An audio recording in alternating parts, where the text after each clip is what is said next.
to become a teacher, my friends. Teaching is highly responsible work. Teachers are held to the strictest standards, and none of us is perfectly qualified. We get it wrong nearly every time we open our mouths. If you could find someone whose speech was perfectly true, you'd have a perfect person in perfect control of life. A bit in the mouth of a horse controls the whole horse.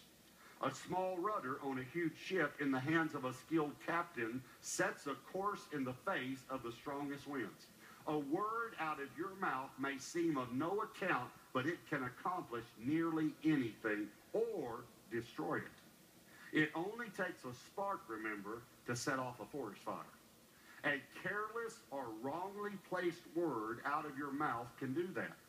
By our speech, we can ruin the world, turn harmony to chaos, throw mud on a reputation, send the whole world up in smoke and go up in smoke with it, smoke right from the pit of hell. This is scary. You can tame a tiger, but you can't tame a tongue. It's never been done. The tongue runs wild, a wanton killer. With our tongues, we bless God our Father. With the same tongues, we curse the very men and women he made in his image. Curses and blessings out of the same mouth. My friends, this can't go on. A spring doesn't gush fresh water one day and brackish the next, does it? Apple trees don't bear strawberries, do they? Raspberry bushes don't bear apples, do they? You're not going to dip into a polluted mud hole and get a cup of clear, cool water. That's pretty clear, isn't it?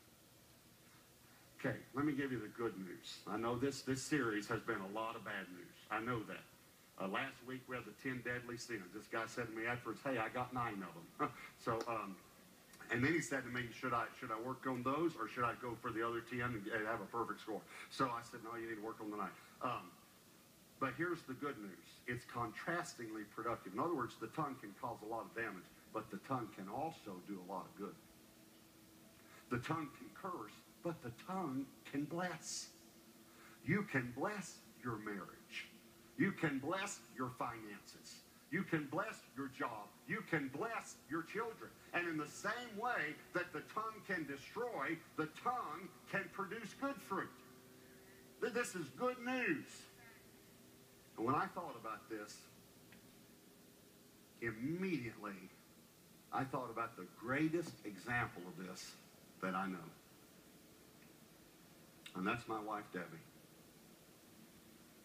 Because you have to remember that I wasn't saved when we got married.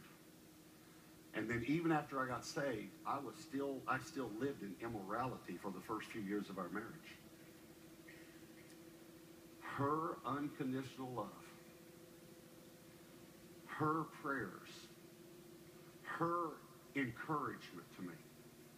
She would say, you're a great father. You're a great husband. You're a great man of God. You're going to do great things for God one day. You probably don't realize this, but you eat fruit from a tree that my wife planted. She led me to Christ.